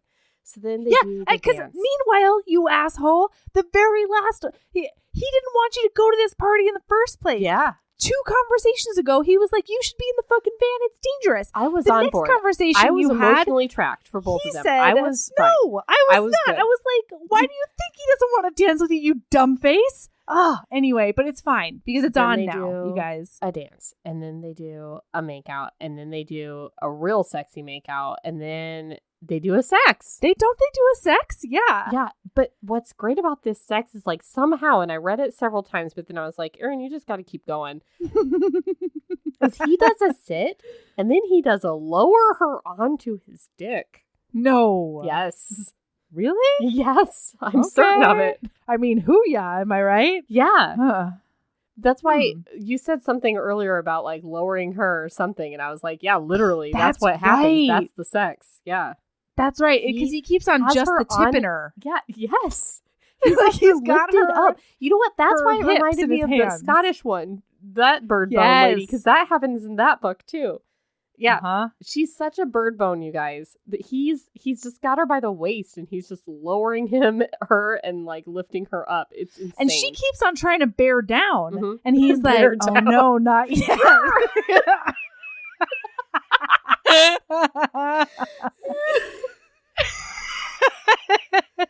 Oh, man. And then they do it again. They did it twice in that windmill. So. Yeah, they did do it twice in that windmill. Yeah. Yeah. So, that's true. And then that's how they both come. They're always coming simultaneously, you guys. All the time. Every time. They have joined. Oh, and now they are making love. And then at the end, they come together. Yeah. Maybe come together is another one of my limits that I didn't know about. So then the next few days are a blur. They go to Chicago. They go to Dallas. They go to another one. In Dallas, Albuquerque. And then every night, you guys, every night, he is shirking the security in his room. He is climbing all the way down and then all the way up outside the hotel. This is Mr. Security. He wanted so much security so that he didn't get sniped. Yes. I think he's using his seals to get him out in the corridor because he keeps on picking the lock to her room. We forgot to tell them he's also expert lockpick. Oh yeah, he locks is one of the lock. There's a part of this where he lists all his specialties, and locks was definitely one. I'm like, locks is one of your specialties. But he's doing this every night. He's getting away from his security so that he can go to her room. In Dallas, he brings barbecue and they have a picnic on the floor. Yeah. Which is they don't need to have a picnic on the floor of a hotel room. There are tables. No. And then they have sex in the middle of eating barbecue. Gross, you guys. Gross. In front of the sofa on the ground. I was fine with that. Yeah, here's what I don't understand. Joe is still she's such a sophisticated. She's slumming it. She'd never want to be with the likes of me. And it's hey, she has barbecue sauce barbecue sauce sex with you on the hotel room floor. She's fine. She likes you. She's chill. All right? Yep. Yeah. So then this culminates. Shit goes down in Phoenix. When does he tell her that he loves her? She tells him first. No. She tells him during the operation. Yeah, that's what I mean. Oh, so he has not said it. No. Okay, so now they're in Albuquerque or Phoenix or something. They had another incident in Albuquerque. Nobody cares. We're in Phoenix no one now. Cares. But it got her thinking. This is a guy that could die at any moment. And do I really want to be with a guy who can die at any moment? I have so much to say about this, but I won't. But she's can I live this life? And it's I'm not going to do it. But anyway, so now they're in Phoenix. And so they're going through the venue they're going to be at. It's a theater opening or something. Mm-hmm. And all of a sudden, Joe's this is when it's going to happen. Oh my God, you guys. Also, Wait. So we've had a couple of tango scenes that we forgot to thread through. Oh, I forgot. The first one, oh my God. Yeah. Oh, this is important. The first one was there was the tango that shot at him was apparently out of line. And so he gets called in by the bigger tango. And the bigger tango is we're not there to kill him, you asshole. We're there to captive him, the kidnap big him. Tango is named Di Serono on the Rocks. What is it? What is Diosdado. Di Serono on the Rocks is the best. This is what people thought terrorists were in 1996, which is just a nondescript dude that's a kingpin who's just I just love terror for terror's sake. I just love terroring. I'm very sophisticated. Here I am with my cat and I'm petting it. And mind that kind games. of thing. Yes. Yeah, exactly.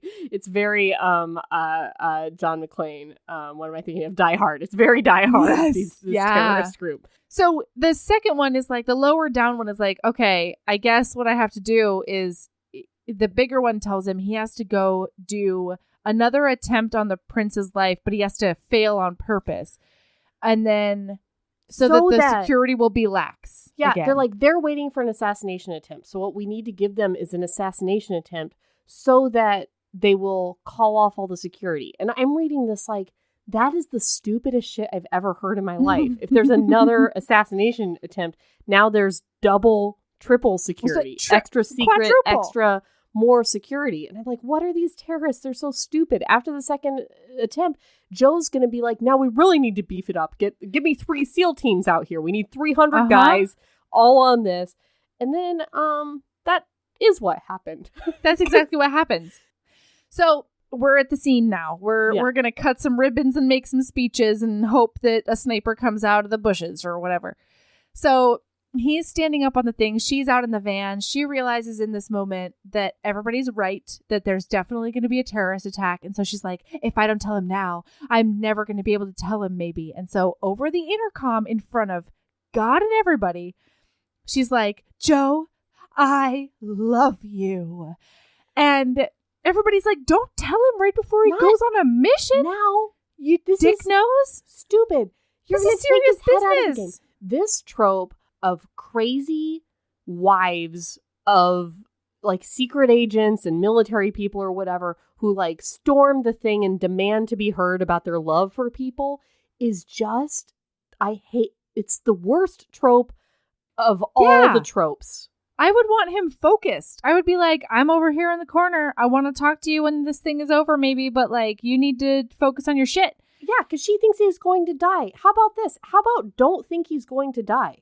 Yeah. How about that? How about being that kind of woman who isn't always preoccupied about how your husband could die? And maybe that could take a little bit of pressure off your husband, that you're not like every day being like, hey, are you going to die out there? Don't 'Cause die. I love you. Don't die. I just Yeah. cannot with these women. Apparently I did it. I'm sorry. I can't. Apparently I did do it. But God, I hate that trope. And she is all about it. When this terrorist attack is going on, she is over the intercom being like, no, Joe, run. Where people are actually trying to like communicate with each other. Communications. Oh, she my jumps God. out of the van to Starts like running. wave down nobody. Oh my God. It's the worst. And they're like, you either need to shut the fuck up or we have to take away that headset. And I would be like, I mean, if anything, I would be like, I can't be responsible for what I say right now, so please take it away. Yeah. You know what I mean? And like, you know what's going to take a lot of stress off of him is that you're safe and not frantic in his ear yelling at him. Yes. Oh, God. It's like that bitch in that movie with Chris Pine where he was a Coast Guard. Do you know the Coast Guard Disney movie with Chris Pine? It was called something. And then there was a Jennifer Goodwin, I think. And she kept stomping into that Coast Guard station and being like, you're going to marry me right now. And he's just like, I am a Coast Guard right now. I am trying to do a rescue. And she's like, marry me now. I loves you. Don't go on the mission. You can't go on the mission. Come back from the mission. And she's like, get out of everybody's way. Like, just wait or don't be with a Coast Guard. Yeah, you obviously can't handle it. Wait and be optimistic about it or don't do it. I'm sorry. All right, I really am done now. Okay. So here's what actually happens. A guy shoots at him, okay? Yes. But it's not from any of the vantage points they thought it was going to be. It's from inside the theater. It's from a huge gaping window from directly behind him. The call is coming from inside the house, you guys. So then Joe blows his cover completely and he starts scaling a glass wall with no gear. Gunshot wound. Was he wearing a vest? Yeah, he was wearing a vest. He never got hit. He did. He said he got hit in the back. And that's how he knew where it was coming from. I swear. Really? Yeah. No, because I thought that Sausalito missed him on purpose. Vargas. No, he missed his heart, but I thought he hit him from the back because all of my notes for this whole scene were gunshot wound, gunshot wound. No, because there were two shots. The first shot, he didn't know where it came from, so he just got down. Second shot, he was like, oh, fuck, it's coming from behind me. I swore it hit him in the back. Okay, all right. Okay, so he scales the building. He starts no gear. He has no gear, and he's wearing a Prince uniform with like a sash and a bunch of shit. Okay, like a white matador coat of some sort. Yeah.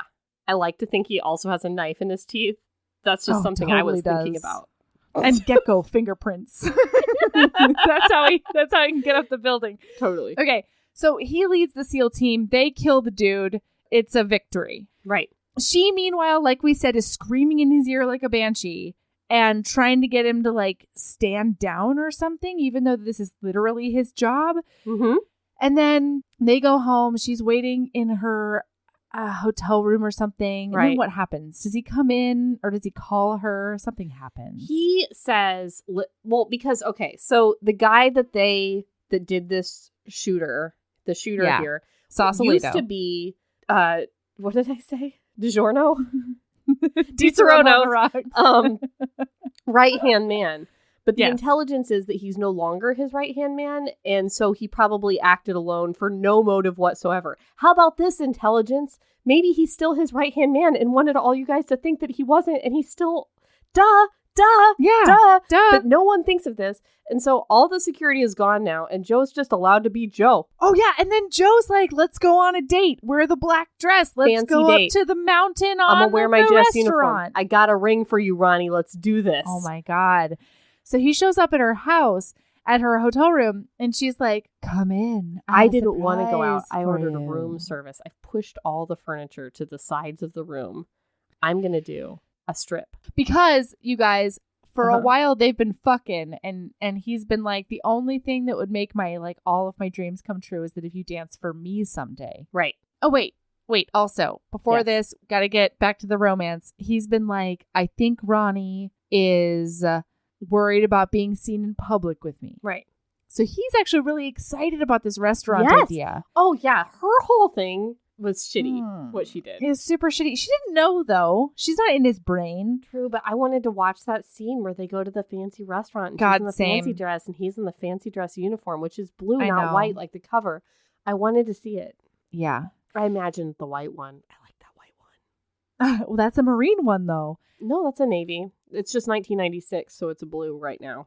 Oh, interesting. I I'm didn't pretty know sure that. they're all white. All right, cool. I'll Google it up. So then he comes in and she's got this room service thing happening. And then as soon as she says something about like doing a dance, he's like, oh, fuck that restaurant. All right, I'm ready. cool. We got to wait for dinner too. You got to do your dance. So you guys, it really is a showgirls.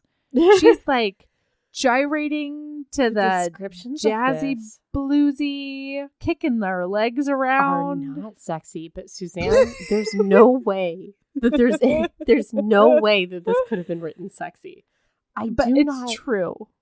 Because she's gyrating and showing her passions to him and stuff. I can't, like, this like 3 pages was laugh out loud funny to me. it was. And I can't imagine a situation. It's not because the writing's bad. The writing's great. No. There's just no way to write this and have it be sexy. Because for me, it's either going to be written in like a skeevy, I feel like I shouldn't be watching this kind of way, Mm-hmm. or in like a, she thinks she's so hot, but she looks like a gyrating, I don't know, like one of those, God damn it, those used car lot. Those doll those blow up things. thingies. Yes. Yeah, and she's like really shaking her hair around, and there's just a lot. Yeah. And I feel like if it were a striptease where she was like on him in any way, it would be okay. Like if she was doing like a lap dance sort of thing, it would be maybe better. But this is just It a kind show. of It's a becomes floor that. show. She's doing a ballet floor show. It and is. It's a lot. But It's it an works. interpretive dance, you guys. He's Yeah. hard though, Yeah. so we're fine. It's fine. And then she does the zipper and she takes it and it pulls on her feet With and her a dress hiss of silk. falls, It falls. hisses and silkness. And then she does straddle him and then and they do immediately sex bone. against the wall. For a while he's just like holding her up and like moving her up and down, and then he pins her on the wall, and then they do it that way. She must be so tiny. And the only reason that he does that is not because he's getting tired or anything. It's because she says, Joe, I want more. Yeah. And so he puts her up against the wall. For leverage, And he he's fucks gotta her do it. good. Yeah. Like, let's be real. Listen, Come on. Joe knows a woman, okay? He just does been not with love a some woman women. until All he right. met Ronnie. And then he does a propose. He does. He pulls a ring out of his coat pocket. She's still naked, you guys. She's buck ass naked. Yeah. And she says He has her no. put it on. No. Actually, no. He has she her put it says, on. Do me again. Yeah. You can't- Well, and wait, then she first, says no. he has her put it on, and Yeah. she's feels weird about it because she's not sure if she's going to say yes. And it's also, And then it's a little too big. Oh. It's too big. And then he's like, My listen, engagement girl, ring we was too could. small. It sucked. I had to jam it on my fat finger and it wouldn't fit. This is the worst.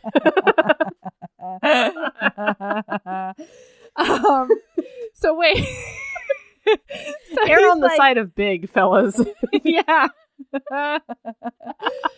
So he's like, are we going to get this resized? Because she has not answered him. Yeah. She's just like staring at this thing and being It's like, bad. And then she looks at him and she's like, I need you to do me again right now. And so they go to the bedroom and, he's they like, do it okay, again. and you didn't answer me, but like, I'm not going to turn you down. So in the next scene, it like fades to black on that fucking.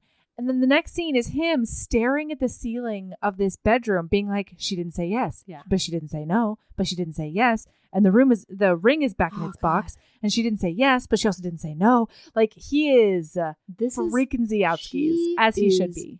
Awful. They page him for a This is mission. emotional torture. He's got to call them.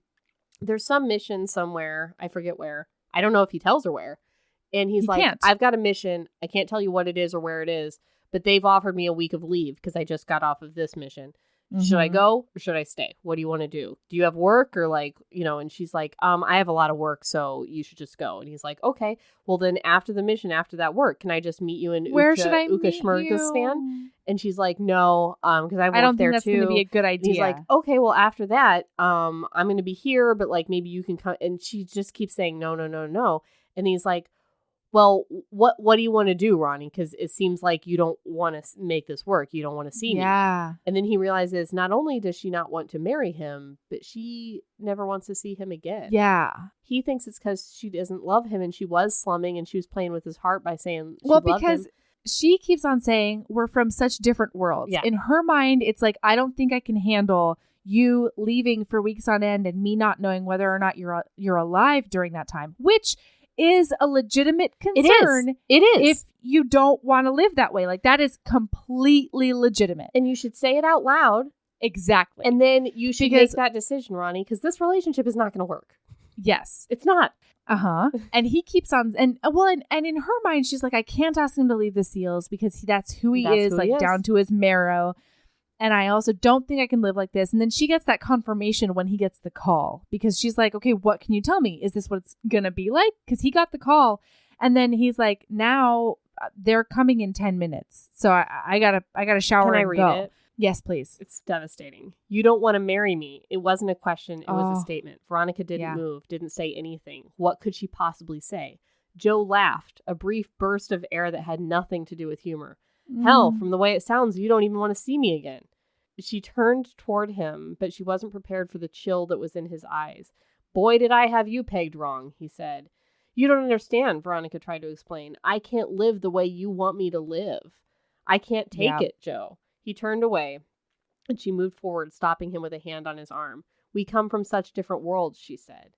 His world was filled with danger and violence and the ever-present risk of death. Why couldn't he see the differences between them? I just can't pretend to fit into your world because I know I won't. And it says Joe pulls away. His head was spinning. Different worlds, different classes was more like it. God, he should have known better. What was he thinking?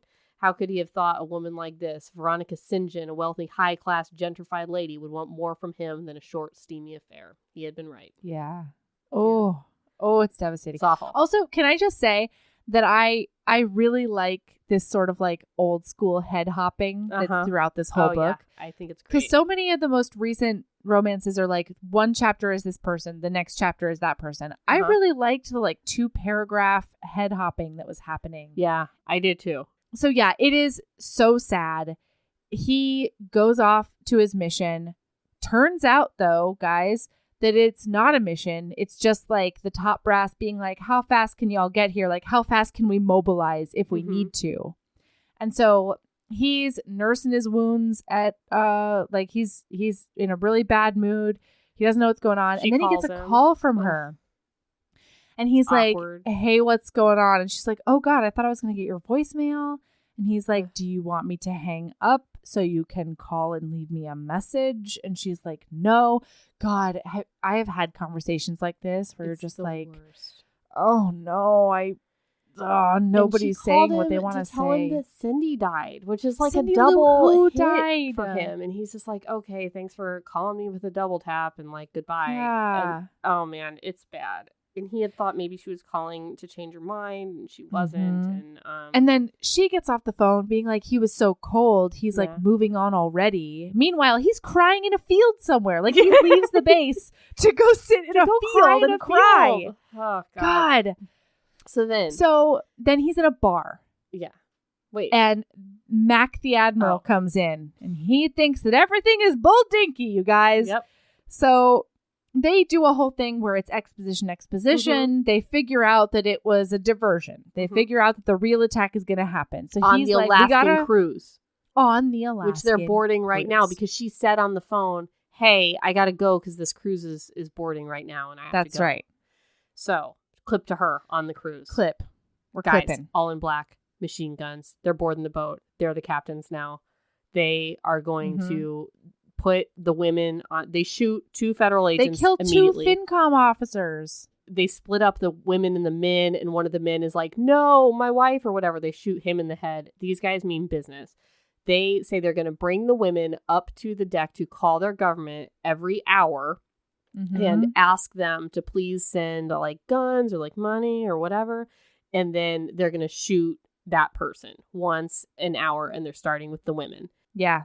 So by the time that Joe gets there, this is so ridiculous. They're going to kill. The timeline does not add up. Why would they kill Veronica at 6 o'clock when there's like 30 other hostages still sitting in a when boat? there's like a senator Yeah. and a senator's wife? Yeah. So they're going to kill Veronica at 6 o'clock. Also, apparently, the prince. Don't kill the prince at 6 o'clock. He goes No, last. they're not killing the prince. I thought they were. No, they're they were not. going to play that little game. They were going to do the game. Yeah, he was going to kill her. They were going to force. Oh, I thought he was going to kill the prince afterwards. No. Oh, okay. How is he going to get his money So and anyway, his missiles? Come on. Yeah, fair. Okay. Well, that was what I was worried about. So yeah, Joe boards the boat. SEAL Squad Alpha is here. They board the boat. they're doing it. He takes out a bunch of the terrorists, and he's like, where is Veronica St. John? And they're like, she's up on the deck. They're going to kill her at 6 p.m. And he looks at his watch. Guess what time it is? 5 minutes from now. 5:55. And then we're up on the thing with Veronica, and it's now 6:02. And the terrorist is doing a head game. And DiGiorno, home delivery, is it delivery or is it DiGiorno? Is like, hey, Veronica, we're going to play a little game. Because again, this is what we thought terrorists were in 1996. I know, bless our hearts. We're going to play a little game, and it's going to be called Who Killed You? I'm going to point my gun at the prince, and there's going to be a we're gonna weapon make him down kill there. you, and then it's going to be a fun little funny thing of who killed you. So Joe somehow intercepts the prince, gets on his whole rigmarole. Here's the thing. How does all Joe knows is that Veronica's on the bridge about to be murdered. Why doesn't he just go directly to the bridge? Why does he know that the prince is going to be brought into this situation? Prince costume. I know. He puts on the prince costume. Then the guys come and get the prince, but it's really Joe. And it's then Joe. Joe walks in as the prince. I forget what he says or does. He calls her Ronnie, maybe. Yeah. So he says, I know, Ronnie. It's Joe. And then the and then guy he just doesn't pulls even his get gun to and start shoots his him. game. He just murders him. And then all this stuff happens on the boat until Joe and Ronnie are the last 2 on the boat. Somehow, the terrorists open fire on the hostages. It's a lot. So finally, they get to a copter. Guys, and the rescue boat is shooting the cruise ship. And he's like, just don't hit us, though. Thanks. Yeah. You can shoot the cruise ship. It's me, Joe, on the radio. Just don't hit us. Don't shoot me and Ronnie. Okay. Yeah. Then he goes to a copter. I didn't really understand. I herbs. Yeah, they're going to a chopper. There was a chopper. And he gets shot on the way. He gets gut shot, you guys. I thought he got shot in the... Okay. Yeah, he's shot. Bullet wound. Actually, I think he's shot twice. Wasn't there 2? And it goes through and through. So he's got a front wound and a back wound. Okay, yeah, that makes sense. So he's bleeding out. He's like trying to get this chopper up. He says to himself, Joe, you can fly anything. You can fly anything. That's apparently in his little repertoire. At one point, wait. At one point in this book, he's like, I bet I could fly a space shuttle if I had to. Just like Will Smith in Independence Day.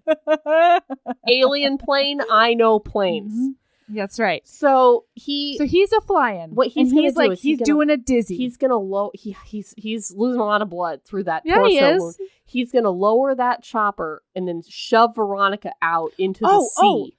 Because the engine got hit. Yeah, it's smoking. Oh yeah. It's smoking. Because she's like, you've got a radio up ahead to wherever they're going to tell them that you're shot so they can have a medic on the ground. And he's like, baby, we're not going to get that far. Right. It was so hot when he was like, baby, we're not going to get all the way to the I know. island. Very hot. So then it's because it's smoking and they're going to crash. And so he's going to shove her out. Wait. Yeah. And but on the boat before, she was like, hey, I love you. I thought you should know. And they're like running. Sorry. Yeah. I'm doing Yeah, rewind. he did say I love you. Then they talk about getting married. And then, oh God, we forgot to tell him what the first time he says "I love you." It's when he's inside her. He didn't realize it. He kept on like, oh yeah, he did. It was when he said he loved her while they were fucking. Yeah. Sorry. Yeah. Sorry. He tells her again. He loves her. She loves him. Everybody loves each other. And then he's like, they're in the chopper. he's like, you don't have to marry me. Wait, no. He's like, you don't have to you're marry right. me, He's but like, you better. You don't ever have to be be coming around in public with me because again, remember Yeah. they were going to go to the fancy dinner and she had it in the hotel room, so he That's still right. thinks she doesn't want to be seen in public with him. He's like, I'll come in your back you door can and just slum fuck you with real me good for the rest and of your slink life. off in I'm the your night. slum guy. You do it. And she's like, I don't know what you're talking about. I just can't live this seal lifestyle. And he's like, boom, boom, boom. So he doesn't hear any of that. Pop, Ka-chow, pop, splinter. Yeah. And Yeah, run. So now they're over they're the in the water, chopper. and They're he's gonna gonna crash. shove her out. He's gonna shove her out into the So sea. she opens the door. And then she also, turns to him. Ronnie shot a guy too. Oh my Sorry. God. Bing boom bong. I gotta go back. There's a moment where Ronnie picks up, quote, an Uzi. An Uzi, you guys. Melody, Erin. if you picked up an Uzi, would you have any idea what to do with it? No. Me neither. I know guns. And we know guns. Not to mention that I think the kickback would like throw her into the chopper. Honestly, anyway. the sentence The chopper? is like, at one point, comma, Veronica picked up an Uzi and mowed some people down. And like, that's it. Like, that's God all we love get her. of that. that it's sexy just like, beast, he says. Wait, I mean, what? he's dizzy. He's losing a lot of blood. And then, comma, damned if she didn't grab an Uzi and turn and fire out the open door, comma, she was so hot. I was like, what the fuck?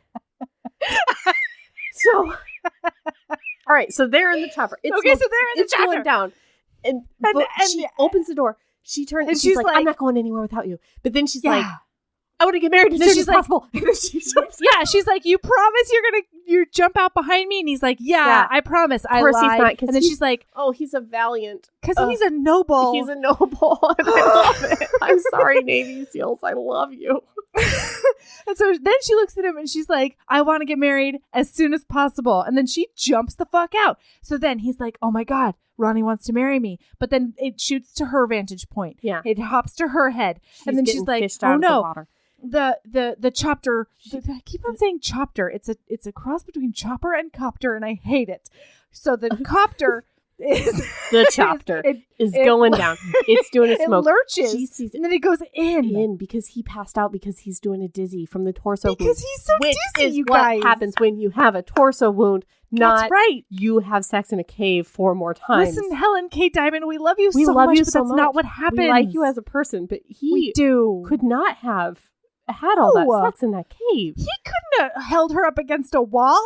Yeah. Happy Veterans Day anniversary. That was our Veterans Day episode last year. Anyway. Happy fucking anniversary to Veterans Day. I think last year we skipped Veterans Day. What's up? Happy anniversary, Veterans Day. Here we are. So he's like going down in the Alaskan fucking ocean. Yeah. It is cold as fuck. It is a cold. So Blue on the boat is like, I'm going to go after him. Another stupid Navy guy is like, sir, we can't allow you to do that. Sir? And he's like, I am a SEAL, god damn it. So then it just shoots to his head and he is still so dizzy, you guys. He's like, now I'm in the water. And he's like, everything hurts. But Ronnie, she's going to marry me if I get out of this chopper. Yeah. She's going to marry me good. The only thing I wanted more than being a SEAL is being a Ronnie husband. Yes, the one. He gets out of there and they reunite and they do a makeout and they live happily ever after. And then they do a surgery. Yeah. And then I think she gets a blood test on the boat so that she can get married like by the captain or something. Yeah. Like it's a lot. Because he's like, how's Ronnie? Is she okay? Is she doing a hypothermia? Is she doing a gunshot wound? What's going on with Ronnie? And they're like, she's getting a blood test right now. And he's like, why? Why blood test? And then she like comes in. And then she saunters in. She's like, because I need to get married to you. Yeah. Wow. And then he doesn't have a ring, you guys. So he gives her his seal pin. Yeah. Which are things. He's like, the only 2 things I've never given anyone are this seal pin. Question mark? Like, that's the only, like, you have other possessions, right? And my heart. And you have them both. Oh. Until you, the one same person. They're both of going to you. Oh, man. Man, you guys, this is a fun time. Yeah, it was good. Except for all the love making that happened. Yeah. It was good. I hope that was intelligible, everyone. Yeah. I hope you wasn't. understood. We spent like 4 hours on that chopper trying to figure out what the fuck is going on. We're not SEALs, though. We're not trained in that. We're not. We're barely trained in this. Okay. Mm-hmm. Do you have a lady love? Yeah, I do. I have a couple, but I'm going to do one only. And then I'm going to save the rest, hopefully. All right. You know what I did this weekend? What? Including getting my phone fixed, which was, heaven sent. I went and I got some bras that fit. Ooh. I'll tell you what. Yeah. I got some bras that fit because I Yeah. haven't had any. It's weird, like with the whole nursing bra situation. Do you want to invest in bras or are they just going to get totally trashed and be terrible? Mm-hmm. But then I realized that it was hard for me. Even when I stood up, I still didn't feel like I looked like me because I wasn't in a bra that fit, Mm-hmm. So get yourself a bra that fits, you guys. Yeah. And if it's been too long since your last purchase, there's a really good chance that your band has loosened, Yeah. or that your straps just won't stay up or whatever it is. And get yourself a new bra. May I endorse? I think I have already that Spanx bra. That's the one that gives you no lines on your back. It's nice. Mm-hmm. It's really nice. It's like a cloud bra. I don't know what it's called. It's not called that, but it's a Spanx, and you can find it if you go on their website. Mm-hmm. It's got memory foam cups that remember your boobs forever. Oh, they remember them so nicely. Gosh. It's funny you say that because I'm going back to an old school lady love that you had a long time ago that I did not heed, which is get you some pants that fit. Ooh, I haven't had pants that fit in quite a while because I've done a weight gain since my uterus hole. Mm-hmm. And I went out and got me a pants that fit, and I got a high-waisted Madewell. Oof. Ooh. Oh, man. Yes, Has please. it changed my life? I look so much better in fitting pants. You would not believe. And I feel so much better. And they're just like a hug all the way up to my bra strap. And I'm just so happy about them. They're not. They're just right where your belly button is if you're actually looking at them on the thing. But still. It's so good. Get a Madewell high-waisted pants in your size. I need to heed that myself as well because I got summer pants and shorts. Oh, and now I need need a winter. Get that high-waisted Madewell. I'm telling you. It is. All right. It is a life changer. I saw it. My friend Trish had them at the New York City wedding I went to when Liz from our And Playing the Role of Herself episode got married to her longtime girlfriend of 15 years. Mm-hmm. Trish wore these pants and I was like, what are those pants? And she was like, these are those pants. And then I got them and now you guys can get them too. All right. You can find us on all the places. Instagram is at Heaving Bosoms. Twitter is at Heaving_Bosoms.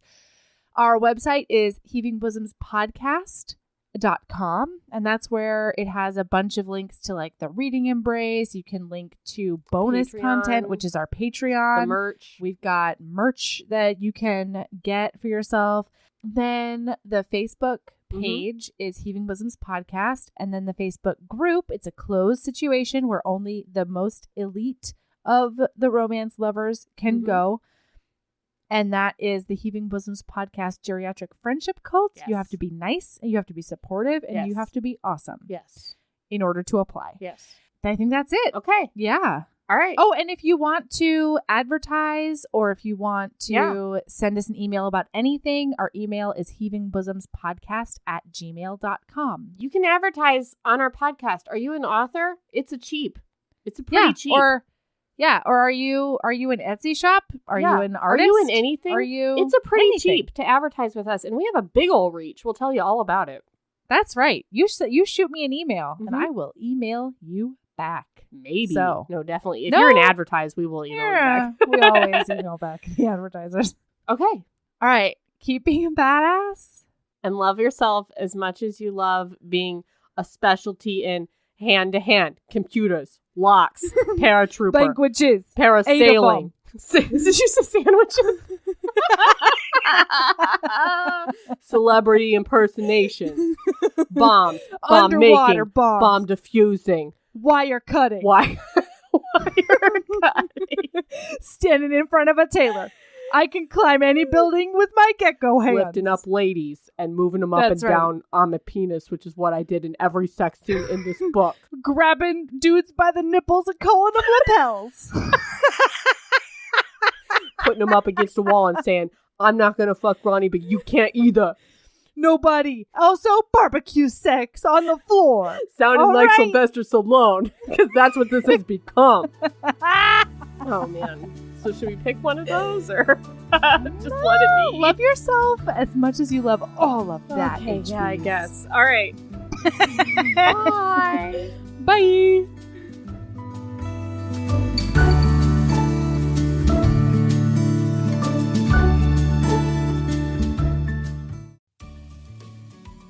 Hey, you.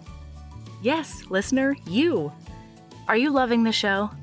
If so, please leave a rating and review in your podcast app. The 90 seconds you take to say something nice not only helps new people find the show, but it makes me super smile over at HBHQ. Also, I've had a few people ask, and the answer is yes. We are still doing the 5-star bribe. If you leave us a review with 5 stars, then we'll do whatever book you want. We're real deep into the list, though, so it might be a while. Lilas! Okay, back to the show.